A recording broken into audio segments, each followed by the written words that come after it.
Hi everyone, welcome to episode 9 of Demand Decoded. Thanks for tuning in. We appreciate you taking the time to join us. And today I'm joined by a new face of Demand Decoded, Head of Strategy, Chrissy. And we'll be talking about all things LinkedIn and Google Ads. And in particular, I suppose, how you can leverage both in combination to really amplify your marketing. So yeah, I'm really excited and happy to have Chrissy on because, she's got so much experience in PPC. This should hopefully be packed with insight for everyone. As we go along, just feel free to ask questions live if you pop them in the comments on LinkedIn. And if there are any questions, we can pick them up and discuss them as we go. So I think to kick things off, Chrissy, it'd be good to kind of set the stage and really understand what makes Google combined with LinkedIn ads such a powerful combination. And I think you wanted to share the graphic at this point, right? Yes, yeah. Let's start with a visual opener because I think that is one of the best ways how to explain how do both platforms interact with each other. Yeah. So what you're currently seeing on your screen is LinkedIn on the left-hand side and Google on the right-hand side. The placement is intentional because what it represents that both platforms are utilized as part of the PPC process, part of reaching your audience, but they are completely different channels with different user behavior exhibited on both of them. So if I talk you through why they are where they are. So you can see an arrow at the top of the two channels. And what essentially means that from the left-hand side towards right, user is moving from being not in the market, they're just going about their day, they are not actively looking for a solution to their problem, all the way to the right-hand side when they are in market, when they are actively looking for what is their problem at that point in time, either as part of a research process or genuinely there and then, I have a problem, I need a solution. So that is the placement of those platforms. And each of those platforms is optimal to communicate at those two stages with the user. And to illustrate maybe through a reverse example, you would not be utilizing Google to create demand about something that has no search volume, for example, because there are no users looking for that particular solution to the problem. And vice versa, you would not be utilizing LinkedIn to sell, items that solve the problem there and there. It would be more of a top of funnel and middle of the funnel to use that comparison platform. And generally, both platforms are absolutely crucial in reaching your target audience because of these different stages where the user is. And of course, maybe we will go into more detail about the specifics on each. So maybe I'll leave this here. But this essentially summarizes how do each of the platforms fit within the wider buyer journey, and the fact that they are not the same. You can't utilize exactly the same thinking for both platforms. So you have to tailor your strategy to each of them. Yeah, sweet. And did you want to go through the next visual? I think it's helpful to kind of communicate where each of these fit slightly further. Yes, let's go with that. So now you can see a simple 3-step process that is an incredibly simplistic way how to put your user's journey. It course, we know that in reality, user goes back and forth and it literally looks like a spaghetti ball. But in a very, very simplistic terms, it could be distilled to this process, where a person is unaware of your brand, they're unaware of their problem, they're not in the market, they're just going about their day. Then the second stage could be classed as they are aware that there might be a solution to something that might be relevant to them, but they're still not in the market. It's not an active problem at the top of their minds. And then the third step here, and you can see the little channel icons below it, is for people who are most likely unaware of you because they are utilizing Google to search for a general query. If they were aware of you, they are most likely to already have gone, to your website through brand terms. So we assume that people are likely unaware of you, but the key differentiator in this process that they are actually in market. They actually have a problem that they are trying to solve there and then. Hence, this is where Google really shines because it is able to match your users' sort of pain point, let's put it that way, the active pain point with with the solution in the form of an ad that then leads to your landing page. Yeah, I think this is such a useful graphic. Is my audio okay, by the way, still? Okay. So we had some issues basically before this, so hence why I look like this when I don't usually. Such a useful graphic though to kind of illustrate where you should be focusing these areas on. Like if you swap any of those things around, then they don't work quite as effectively as they could. Like if you're using Google to target people who are aware but not in market, you'll be wasting money on, top of funnel queries. If you're using LinkedIn to basically target high intent, things and promote your product, it's probably going to not work as effectively as if you were doing that on Google, because it's not the right channel for it. People aren't going onto LinkedIn and searching for products or solutions. They're using Google for that, and they're not going onto Google and flicking through loads of content to of course, but both of them are very complementary. It is recommended to utilize both in your toolkit, of course, subject to some caveats there that we'll go into detail a bit later. But in general, LinkedIn, you can utilize LinkedIn platform to create demand, create brand perception, communicate about you as a brand, about your solution, because LinkedIn allows you to really nicely and in a very, very detailed way to craft your audience. Of course, there are some limitations because you can't do everything, but it is flexible enough to build a really, really niche audience. Of course, it requires optimization and things like that, but that is a topic for like discussion. Yeah. So we have actually had a question in, and I think we can definitely answer this one, Chrissy. So does Google only apply to B2C, really? I don't imagine many execs in B2B searching for solutions on Google. I'm sorry we don't know your name, by the way. I think LinkedIn has this strange thing where if you have your privacy settings a certain way, then it doesn't appear here. But thank you for the question. Great question. Chrissy, do you have a response? Yes. So Google also applies to B2B, and actually quite brilliantly, because even when you are essentially selling to the business audience, to someone who's not utilizing that thing for their personal use, they are still human.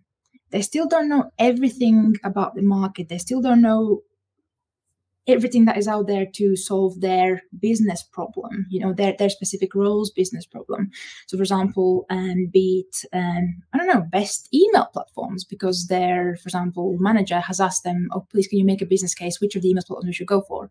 People would utilize Google in B2B context for that as well. And so therefore B2B is definitely an area for Google PPC. It can be more expensive, different sectors attract different costs. For example, insurance is a classic example of very expensive market, purely because of the length, almost like the length of the cycle, and how quickly you can transfer that traffic, that query into profit. Typically, those types of sectors and queries tend to be more expensive, and so therefore B2B is definitely an option.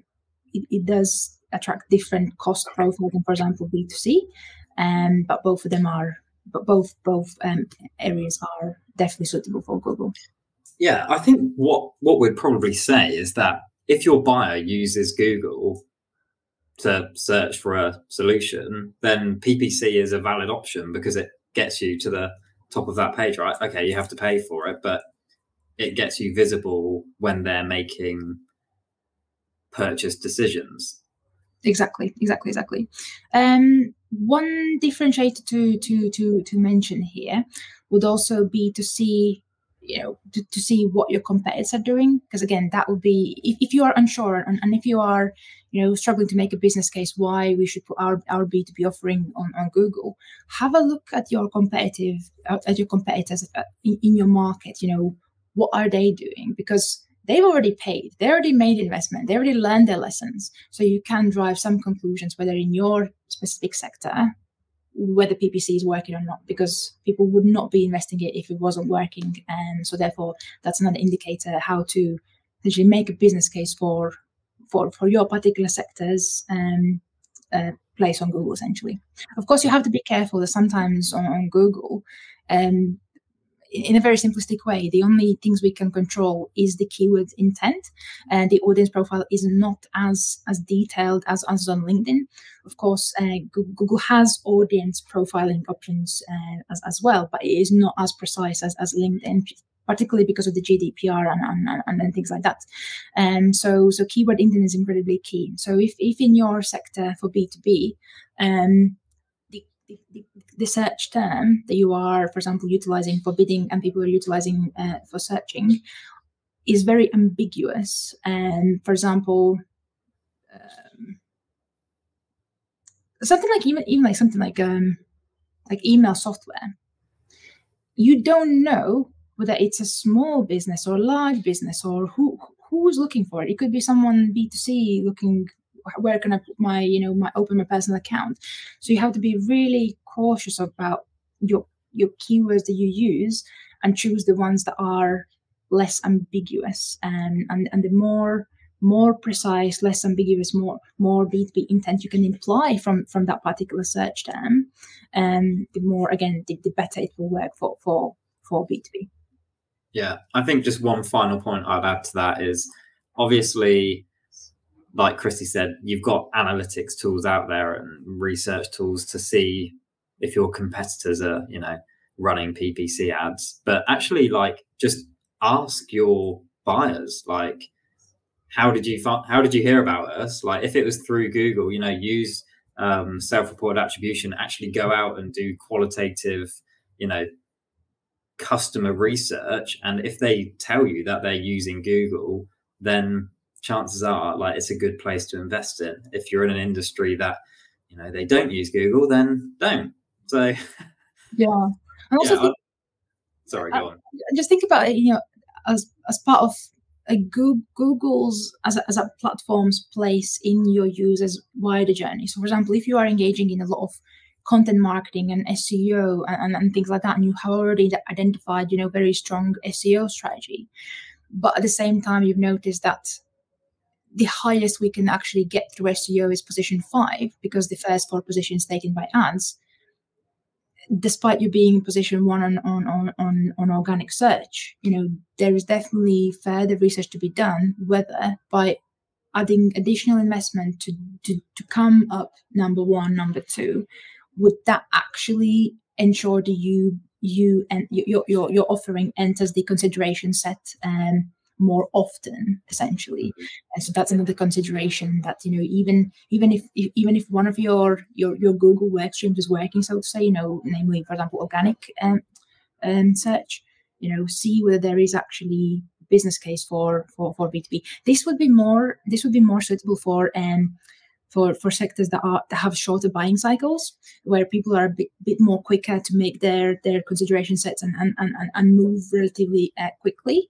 So yeah, you see what your market is like and tailor strategy to it. No two PPC strategies are the same, so it is definitely case specific. Yeah, thanks for that question. And I'd love to know, LinkedIn user, sorry we don't have your name live, but if you have any kind of particular insights that you could provide us, if you've tried ads in your B2B sector, let us know if it didn't work, and we can kind of hypothesize around why that might be. If you want, just pop another comment in. But let's rattle through and carry on. So I think we've slightly covered it now with that question, but it would be quite interesting to talk through actually who should be investing in LinkedIn and Google ads, because obviously not everybody should. It really depends on your industry, your situation. There's a lot of factors that go into this. Yeah, and there'll be 2 very, very key factors to highlight, and this does link with the question that we had just now, is to make sure that your user is on LinkedIn or on Google, and also you have spare investment to invest in these platforms. And particularly LinkedIn is a long-term platform, and particularly because it predominantly deals with demand creation, with brand awareness, with brand perception building, and things like that. LinkedIn is not known to be cheap. Purely, their justification is that because you can build such a niche audience, there is very little wasted budget, so to say. So even when you look at measuring LinkedIn results, even if, for example, posts haven't attracted a direct click through and a direct conversion, because as we established, people are less likely to be in market. It's probably like 1 in 1,000 chance that someone is literally perfectly in market at that point in time, and they just sort of convert. And so even when you look at your data, you have to think about in a longer run. Is this exposure, is the in-platform metrics that LinkedIn gives you, for example, and click-throughs to the LinkedIn page, your profile, as opposed to for example, the landing page that you are putting through for the offering. That as well is an important metric, because it shows that the person actually stopped in their day and click to your profile to learn what is this company that is selling this thing. Fair enough, they didn't land on your website, but they still landed on your profile, which I think is potentially even better engagement metric than if they landed on a blog, for example. Of course, there are different types of LinkedIn ads. The lead gen ads being a classic example, where people often cite it as that's the best lead generation mechanism. But actually, because we just established that people are less likely to be in market there and then for your solution, for you to start a conversation with them again there and then following the submission of the form where they receive the report, that's unlikely to be the best approach to nurture your leads. Again, this does depend a little bit on your sector, but in large sort of in general terms, the users would not be ready to essentially convert there and then, despite you utilizing lead gen ads where you can gather the data. What I found lead gen ads really useful for is to strengthen your business case, because if you can showcase to your management, these are the people who are engaging with our content and are reading it, by providing their details. It's definitely the right ICPs, definitely the right people we want to talk with. That's going to reduce the risk of utilizing LinkedIn as a more long-term demand creation generation platform, purely because you already had collected some data points that show that these people do engage, they are there, they are interested. So yeah, there's definitely a place for lead gen ads, but not in as sort of stereotypical way as they are portrayed through LinkedIn platform. Yeah. So what would you propose instead of doing that in terms of LinkedIn ads? Like, is it just a case of distributing content, like in-feed content, I suppose, to the right audience? Yes. And again, there are many smart ways how you can go about it. So for example, if you have an active organic social stream where you are already creating assets and publishing it through your company page to communicate certain message to your audience, you can, for example, utilize LinkedIn Boost function to put those messages in front of your right audience. Because, for example, oftentimes the LinkedIn followers that your page has will consist of recruiters, of potential employees, historical employees, salespeople, researchers, students, all sorts of people. And so therefore, when you are analyzing organic social media data, you have to be aware of what is your follower audience made up of. And of course, you can access all the data within LinkedIn platform. But where does this link with the PPC conversation that we have here is that, fair enough, you are investing in creating these social media assets already.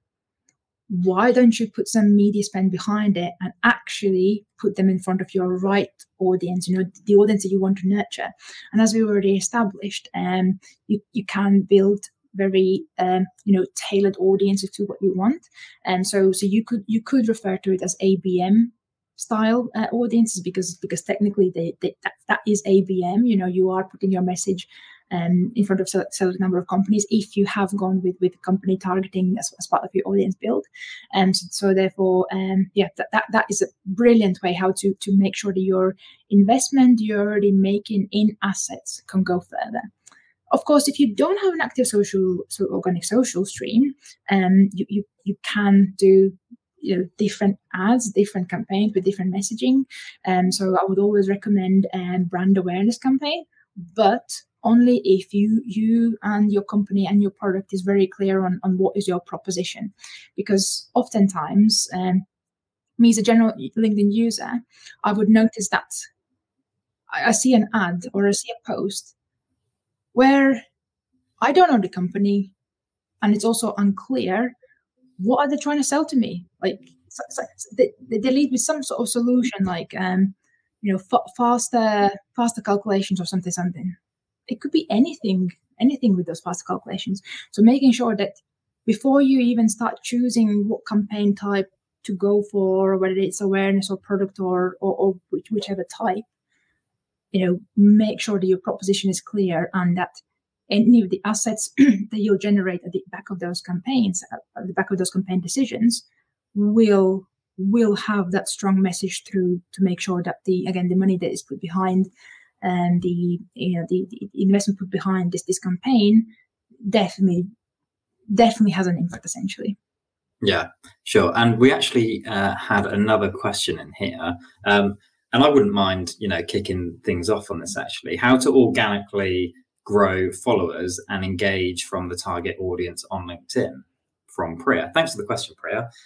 Really great. And I'll kick things off because actually we're on quite a good growth trajectory on Blend's LinkedIn page at the moment. And some of the things we've been doing there to help grow our following and engagement from our audience is really just focusing on the content types that our audience wants to engage with, and that focuses like exactly where they are in the platform, right? So number one, focus on in-feed consumption. People are on LinkedIn because they want to consume content on LinkedIn. They don't want to click away from the platform.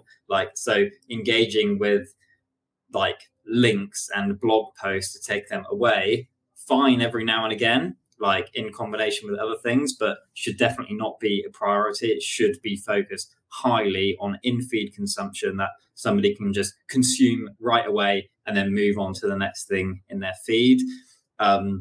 Getting your employees and like major people in the business who already have, an audience and are known potentially in the industry to, engage and kind of create their own content is very effective. Doing things like this, like LinkedIn Lives, diversifying the content that you have and pulling in audience in other ways is really useful. So like LinkedIn newsletters and like, these events and stuff that actually send like push notifications to people increases engagement because like they're getting these notifications that aren't, massively intrusive, but they're more likely to respond and see that than just quickly scrolling through their feed.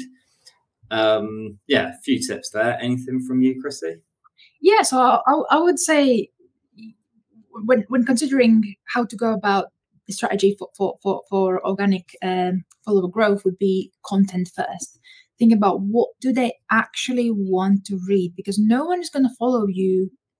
It doesn't matter what kind of type of a format you're going to choose. No one's going to follow and engage with you unless that content really resonates.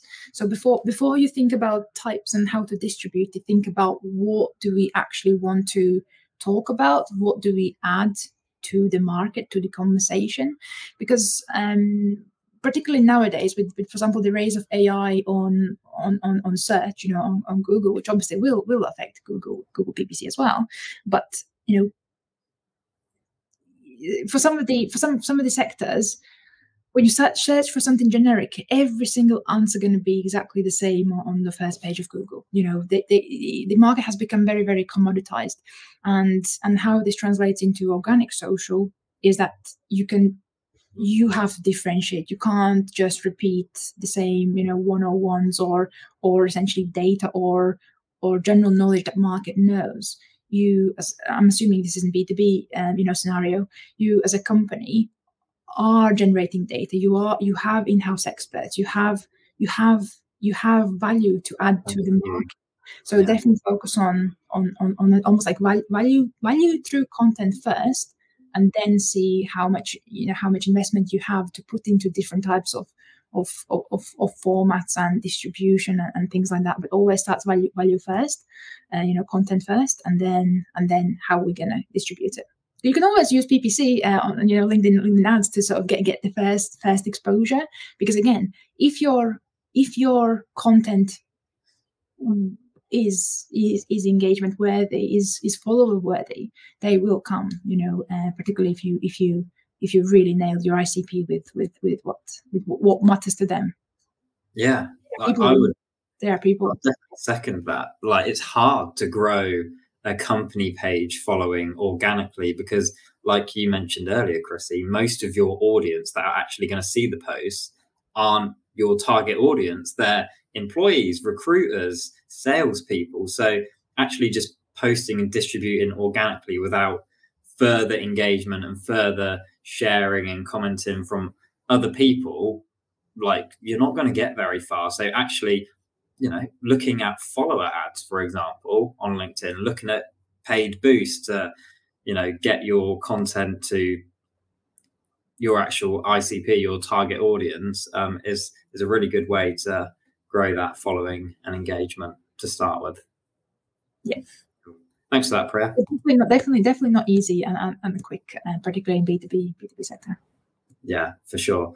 So we were talking about who should be investing in LinkedIn and Google Ads, and I think you covered LinkedIn pretty well. So who should be investing in Google Ads then? Because let's just clear this up, they're expensive, right? Not as expensive as LinkedIn though. When it comes to sort of, I think like for like click. Yeah. Obviously, there are instances where it is like for like, but stereotypically, LinkedIn is the more expensive medium. Yeah. So on Google, again, it comes down to your buyer behavior.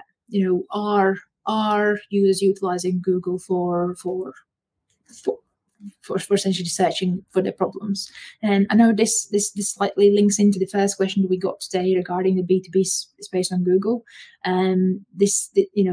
I always said, look, it is definitely relevant because the buyer is there. But here we're saying if the buyer is there, because of course there are exceptions where your buyer might not be there. For example, public sector might be on more likely to use different channels to learn about it, and there might be a bit more legislation around what they can choose and things like that. There are definitely some sector specifics, but all in all, if you can see from before you set the campaign live, although I would always recommend doing a minimum viable product kind of campaign, just a pilot to test the market. But if you can see from your general keyword research, for example, for SEO purposes, that there's definitely search volume there, and we can see that the keyword intent is not ambiguous, that it would be B2B intent, then that is a perfect case for trying Google. Of course, you have to be careful. Again, once you run the campaign, see what quality conversions are you getting. So, for example, there are some industries where a lot of, for example, distributors are inquiring about certain things, and for you as a seller, that might not be the right audience. You want the actual buyers, not the distributors, coming through with queries. Because if you think about it from search and keyword intent perspective, they would be utilizing the same queries to find lists for them to reach out. So they are not necessarily doing anything wrong, because they are trying to do the same thing. They're trying to generate business, but it's just in that particular space time, if you are predominantly getting through queries from the audience that is still looking for you, but you don't necessarily want to hear from them, that would be the case to focus on other areas. But it's all incredibly case specific. We have seen great successes in for our clients. So again, it is case by case specific, but in general, if your buyer is there and if you're getting the right ICP through, then it's definitely worth investing in Google. Can we just really touch on the volume part as well? Because I know you said check volume, before you start. But if you're in an industry that just has low volume, is Google PPC still an option worth pursuing or not? Yeah, so I think we should define low volume. So low volume can come in, largely comes in two types.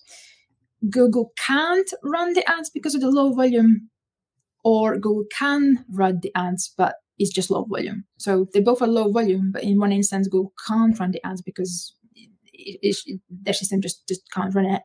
And the second one is low volume, but they can run it despite the low volume. So that is the key differentiator. So for those industries, I would, if there is a business case, and we can see from other data points, it would be worth trialing Google again, as like I said, as a pilot first, and then see and grow from there, because ultimately you do pay per click, so therefore, if no one's clicking, then you are not paying. So yeah, I would say that even low search volume industries are very, very suitable, and it might even be better because there's technically could be more exposure depending on how many people are competing for that particular low search query. But if the stars align in the right order, then there's definitely case for it. And just to clear one thing up, because I feel like I've asked this question to myself and other people for years now, branded search, branded PPC, should businesses do it or not? Again, it would depend on your sector, on your market. So if you see that that's just the way the industry does it, they bid on each other's terms, and unfortunately that is what it is. Of course it generates profit for Google. Not so sure how much profit generates for the company themselves, but if you are not competing in that game, the highest position that you can show is number 5, because the first 4 are taken by competitors.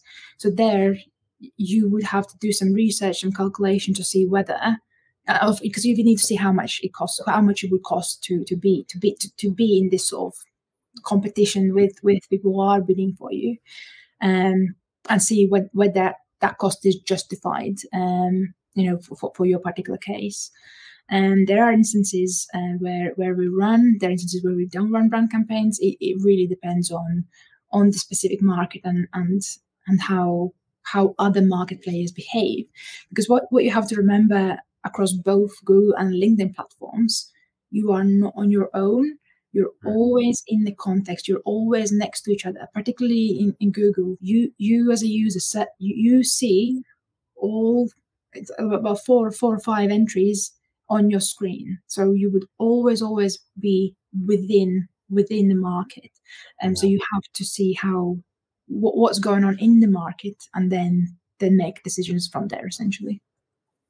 Cool. Yeah. So basically it depends on a lot of circumstances, right? Which is the case with a lot of these things. So in terms of, we know now who should be investing in LinkedIn and Google ads. And I think just quickly to absolutely clarify on the flip side of that, who should totally avoid investing in LinkedIn and Google ads? Yeah, so maybe the two key things to highlight here, of course, would be if the user is not there, then don't go there. But the second thing also would be, how quickly do you need to generate additional revenue? Both Google and LinkedIn, despite Google being a bit more on a shorter run side of things, they both are more medium to long term kind of plays. Because even for Google, despite it being portrayed as a short term platform kind of solution where you can quickly get it up and start getting traffic through, it still would require some time to fine-tune your campaign to be exactly the way you want it, to spend money where you want to spend.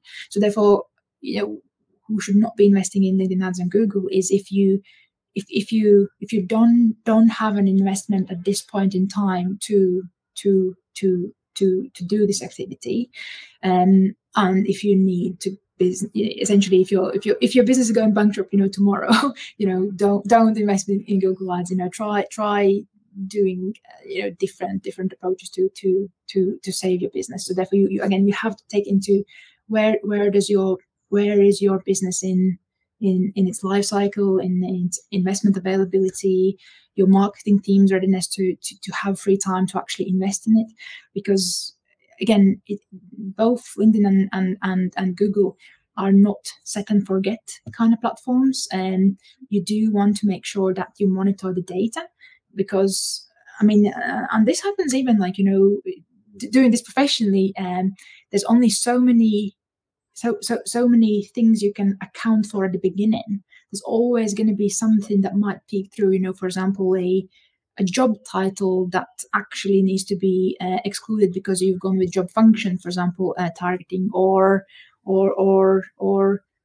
anything of that sort. So you always want to keep an eye on, particularly around campaign launches, to do any tweaks and fine-tunements, and then of course collect more data and then make more decisions based on the data you collect. So it's definitely a someone it would need to be someone's responsibility in your business to look after it. You can't just set it up and then forget about it. Because even from audience perspective, particularly on LinkedIn, imagine if you were running exactly the same campaign for 2 years straight.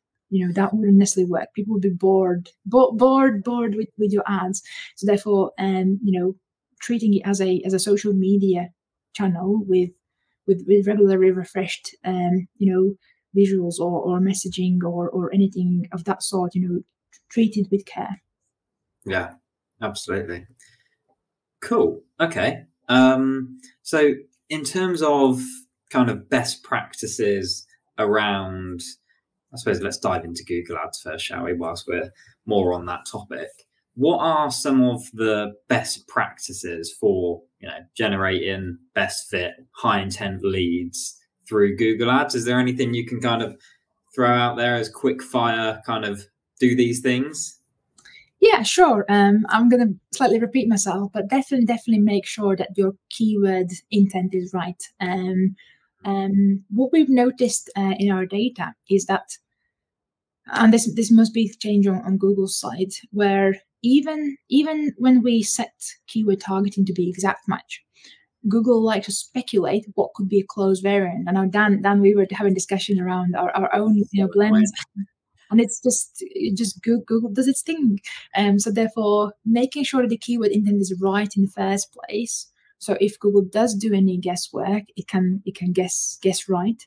But that is also where the next tip comes in. Make sure you stay on top of it and you optimize it, because you can see. Obviously, there are some GDPR exclusions because they can't show all the data, but you can see what search terms are people using, and you can actively utilize those data points to further fine-tune your campaigns through negative keywords management. Negative keywords management is something that we do, for example, on a weekly basis, even for the campaigns that we've been running for a while, purely because it's just the way to make sure that the investment that you're putting behind this particular work stream is spent well, essentially. So a couple more tips, and this oftentimes gets overlooked. It's the fact that it's not just about serving the ad, and it's not just about showing number one. The actual ad and the actual landing page could be said that matters more than the whole other thing, because fair enough, you paid for a click and someone actually clicked through, but if your landing page doesn't instill trust and can convince the person that you can trust us, we have done this before, let's have a conversation. We can solve your problem. You're definitely in the right place. The user's going to go away and click on the ad number 2 and number 3, and so therefore you have to make sure that you don't lose the focus on the bigger picture. Because beyond the landing page, also your business's value proposition and the product matters as well. Are you actually competitive for that particular point in time in the market, for example? So all of those things matter as much as the technical side, because the technical side is just getting in front of the user. Technical side can't convert the user. The actual engagement and the ultimate conversion into revenue happens beyond PPC scope in a way, because then that becomes conversion rate optimization, business proposition development, and things like that. So do not think of PPC in a silo. It is more than it's part of a bigger picture. Yeah. Particularly in B2B. Yeah, and you touched on landing pages there, and I just want to go through a couple of pet peeves of mine and see if you agree. Like when it comes to PPC landing pages, one is where I click through, an ad onto a landing page, and all I get is a paragraph of text and a form. Like the only thing I can do is fill out that form for more information. There's no navigation, there's nothing else. Literally, all I can do is fill out that form. Surely that can't be effective, because if somebody's clicking through from your ad, they want to find out more about you. They want to explore what you do, evaluate your solution, not be pigeonholed into contacting you too soon when they don't want to anyway, like at the best of times, let alone when they're only, starting potentially their research journey. Would you agree? Yes. Yeah. There are only certain sectors that I can think of. For example, if you had a dental emergency, I think that might work, but it's purely because you're in pain. You want to sort it ASAP. But in a B2B sector, as I alluded to in my previous answer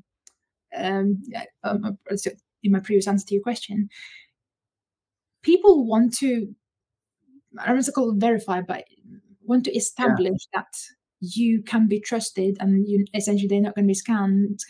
And particularly in B2B sector, their reputation will be protected. Because imagine if you proposed a company that actually didn't work out as part of your business case process, right? That would reflect bad on yourself. So the person is interested in making sure that whomever they're going to be engaging with and making decisions with will reflect good on themselves. So therefore, these trust elements, it could be in the form of, let's say, NPS score, or actually trustworthy testimonials. It can't be just like people said something, actually trustworthy testimonial would be better. Any like a logo strip, with the customers that already trust you. I know this is not possible for every single company, particularly in more niche sectors where their customers might not be as well known. So in those instances, something like case studies or the set testimonials would definitely work better. But essentially, you need to within that first screen, as opposed to having a form and no navigation, you should try getting across your value proposition, validate that they are in the right place and they will solve the person's problem based on the keyword intent that they landed on. And secondly, make sure that they have these trust signals that they can trust you, as a business. And speaking of the navigation, we have seen it in actual heat mapping data, where people just click on the logo and just go to the homepage, and so therefore your whole well thought out user journey on that landing page didn't really matter, because the initial impression that the person had was not enough for them to trust. So therefore they end up going to the homepage, because we as users assume that homepage will have this value proposition. It will have, within 2 seconds, I'll be able to tell what this company is trying to sell. Yeah, sure. All right, cool. So that was quick fire Google ad tips with Chrissy. What about on the flip side now, LinkedIn? Any quick fire great tips for, high performance LinkedIn campaigns? Yeah, so again, an often overlooked area is the actual engagement data with the ads. We oftentimes tend to focus on, for example, the sessions generated or impressions generated and things like that. There's actually a lot more metrics that we can see on the LinkedIn platform itself. So, for example, the LinkedIn page click through. So person, as opposed to going to your landing page, they go to your LinkedIn profile. That metric, for example, any social engagements, any shares. Those all are important metrics to monitor whether the ad is engaging, with the audience. And speaking of ads, it's definitely testing your messaging. Oftentimes, what we do with our campaigns, we would run one campaign, but with slightly tweaked messaging, and then we would circle out the ones that weren't performing. Because again, as I alluded earlier, there's only so many things you can plan for, and there definitely will be areas that you need to test the market with,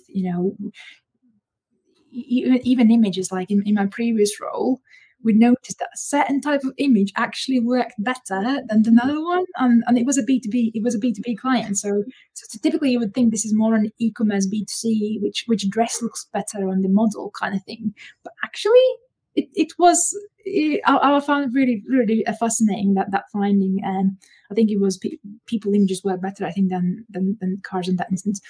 So yeah, that was an interesting finding. But these kind of things are sector specific. So you would not be able to take just this sort of best practice and then apply blindly to your sector. Because Dan, I think both of us actually have had same experience with group-based targeting, where my experience, it haven't worked, and you have had partial success with it. Yeah, well, it didn't work, in industries I worked at before, in like manufacturing and life science, when targeting an audience based on groups that they're in wasn't that successful. But we're running ads right now to marketing professionals in groups, and like it's the best performing audience by far, like by miles. So yeah, don't kind of be put off when something doesn't work in a particular industry. You might have tried it before, try it again. Like, you might surprise yourself. Yeah, just make sure you do it in a relatively structured manner, particularly when it comes to the messaging, and don't run it for a day and then jump to a conclusion. Leave it for a little while. Again, depending on the amount of data you are gathering per day, see what would make sense. But make sure that it's not too long stretch of time, and it's not too short of stretch of time to jump to a conclusion. Yeah, awesome. And then kind of one thing I would touch on in terms of LinkedIn ads is just treat it with the right intent. It goes back to the first thing that Chrissy shared, like, why are people on LinkedIn in the first place? Like, they want to consume content, and this might be different depending on if they're like cold ads or retargeting ads. But, for cold ads to a completely new audience that probably haven't heard of your brand, treat LinkedIn ads as, guaranteed content distribution to your ICP, basically, and then treat retargeting as, somebody who's slightly further down the, funnel, perhaps, who have heard of you and require that, social proof and, encouragement to take that next step. So just understand the intent, I suppose. Yeah. And the, let's call it the propagation of your proposition as well, because it's of no use if you as a company made the most brilliant proposition in the world, but you never communicated it. That wouldn't work. So you have to make sure that whatever you're trying to propose to the market as a whole, you have a channel for it, and you are putting that message in front of your ICP through whichever channel and work stream you use, based on where your audience actually is. Yeah, great. And actually, I think there was a point we were going to make on, messaging and brand and standing out on LinkedIn, because I think it was a HubSpot presentation, wasn't it, a while back, that they basically shared a slide of 4, was it banks? Six, I think 6 banks. 6 banks. And I mean, you couldn't tell the difference between them, right? Like, they all looked absolutely identical. So having a brand and a message that's unique to your business and stands out is vitally important on LinkedIn, so that somebody remembers you. They build a connection with your brand, they relate to you. And so you're not just blending in with the, funny because we're blend, but you don't want to blend in necessarily on LinkedIn, with everybody else. Although you don't want to talk just about yourself either. Like the self-promotion posts are, they should be, far and few between, particularly on if you use organic social media, make sure that you really deliver that value message through, as opposed to just talking about yourself and just sort of self-focus. See how you can actually help the user through whatever you have to tell them. Yeah, definitely. So in terms of bringing all of this together, and let's say marketers now have LinkedIn and Google ads up and running, the perfect combination. How can they actually now take that and start to measure the success and ROI of those campaigns effectively to, then go on and justify doing more and everything like that? Yeah, so unfortunately, my answer is that it depends on the technology that is available to you. Of course, each person who would be running LinkedIn ads would have their ad platform as in a LinkedIn interface, but there are so many other things that you can use to capture the data. So, for example, at Blend, we specialize in HubSpot, and so HubSpot is a great CRM platform that really takes in all the data and makes sure that it lives in one place and it is attributed against, as far as HubSpot can tell, the attribution goes. But there's of course also Salesforce and Google Analytics and things like that. So the way you measure your ads will be specific what technology you have at your disposal to measure it. But some more general suggestions, particularly in industries that have very long buyer journey cycles, it actually would be self-attribution. And I know, Dan, we've had a bit of a debate before. We're asking the user to self-attribute. What will they remember?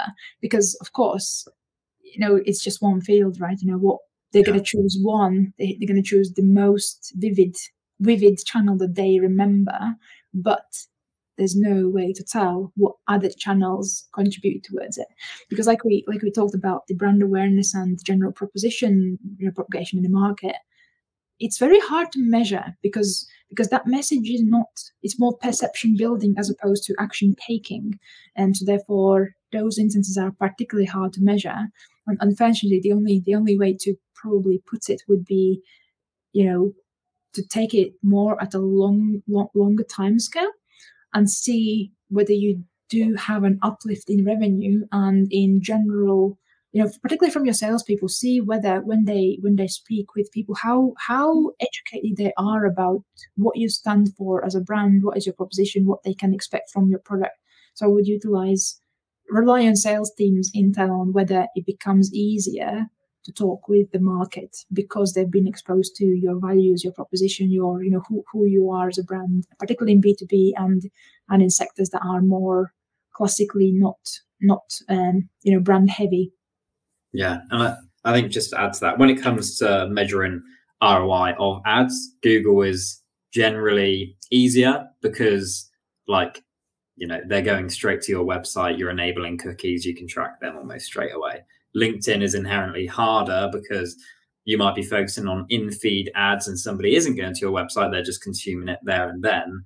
But like Chrissy mentioned there, using self-reported attribution is really useful for understanding if those LinkedIn ads did influence somebody. Again, that is an open field that anybody can put anything in. So it's just carefully wording that question, maybe how did you first hear about us? Or, just word it in a way that gives you the most accurate answer as possible and doesn't leave any kind of guesswork in there, is probably the best way to go about that.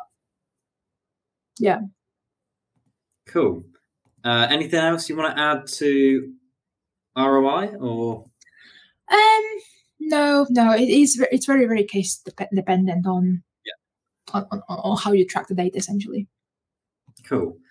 All right. Well, we're almost up for time. So what would be really great, Chrissy, if you could kind of send us off with any wise final words for marketers out there who are running or looking to set up paid ads on LinkedIn and Google.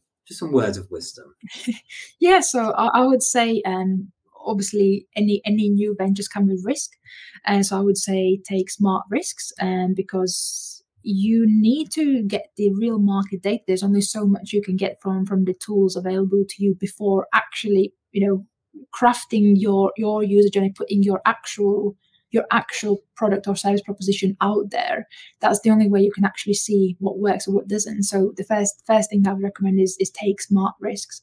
And the second one is to optimize, because once you've taken the risk, once you put yourself out there in the market, once you start gathering the data, and that's when you can actually start optimizing, seeing what we can see from the real-time data, and then optimize from there, and take more risks, and go through a little cycle of risk and optimization, essentially.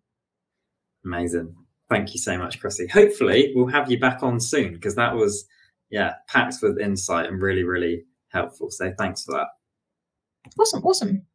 Cool. Right, so let's wrap it up, and hopefully you enjoyed this episode of Demand Decoded. If you follow the Blend LinkedIn page, you can join future events live. But of course, you might be listening to this on Spotify or Apple Podcasts or watching on YouTube. So you can do any of those things and just search for Demand Decoded, and you'll find it anywhere, let's say. So thanks for tuning in, and we will see you next time. Bye-bye. Awesome. It was nice speaking to you guys. Bye.